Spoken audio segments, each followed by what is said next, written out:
বাংলাদেশের একজন প্রধানমন্ত্রী, উনাকে সৌদি আরবে যখন তিনি যেতেন, কাতারে যখন যেতেন, বিভিন্ন দেশের মধ্যে যখন তিনি মেহমান হতেন, লাল গালিচা সম্বর্ধনা দিয়ে তাকে একেবারে সসম্মানে তাকে রিসিভ করতেন। এত বড় একজন সম্মানিত একজন প্রধানমন্ত্রী যখন বিদায় নিলেন, ওনাকে যখন দাফন করা হচ্ছে, টেলিভিশন লাইভের মধ্যে আপনারা দেখেছেন, একেবারে সাদা মাঠা একটা সাদা কাপড়, নিচে কোনো বেডশিট নাই, বেড নাই, গালিচা নাই, কোনো কিছু নাই।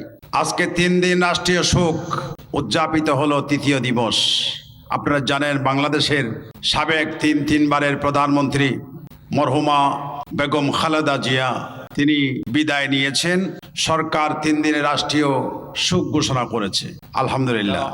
সরকার, আমি চিন্তা করলাম সরকারকে বুদ্ধি কে দিল যে রাষ্ট্রীয় শোক 3 দিনের, একেবারে কোরআন সুন্নাহ ভিত্তিক শোক। প্রত্যেক মানুষের জন্য শোকের দিন হলো কয়দিন? 3 দিন। 3 দিনের পরে আমরা চতুর্থ দিনে একটা ফাতিহা করি। 4 দিন না ফাতিহা বলে। তো 3 দিন শোকের দিবস আজকে শেষ হলো।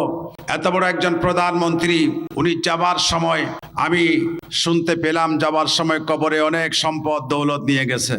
ঠিক? জি। উনি গেলেন কিভাবে? আপনি টেলিভিশনে লাইভে দেখেছেন।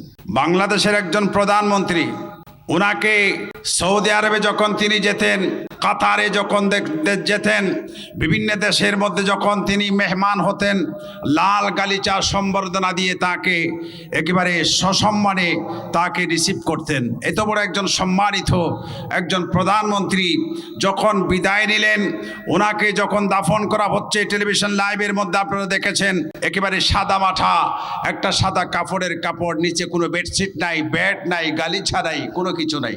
আছে? জি। কোনো কিছু দেওয়া হয়েছে?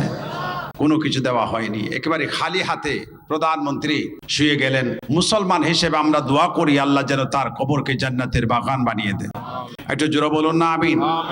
মুসলমান হিসেবে তো আমরা দোয়া করতেই পারি, রাজনীতি করি আর না করি। মুসলমান হিসেবে একজন মুসলমানের জন্য আরেকজন মুসলমানের দায়িত্ব হচ্ছে ওনার জন্য দোয়া করা। এবং একজন মানুষের 80টা খারাপ 20টা মাত্র ভালো গুণ, বা একটা ভালো গুণ 99টা খারাপ, কিন্তু আল্লাহ রসুল বলছেন আপনি ওই মানুষের 99টা দোষ বাদ দিয়ে একটা ভালো গুণ সেটার চর্চা করুন, এটা বলতে থাকুন। ইমানদার এই কথাটি বলে বলে উনি ভালো ছিলেন এভাবেই বলুন। জোরে বলুন সুবহানাল্লাহ। অতএব আমরা দোয়া করছি যে সাবেক মাননীয় প্রধানমন্ত্রীর কবরকে আল্লাহ জান্নাতের বাগান বানিয়ে দেন।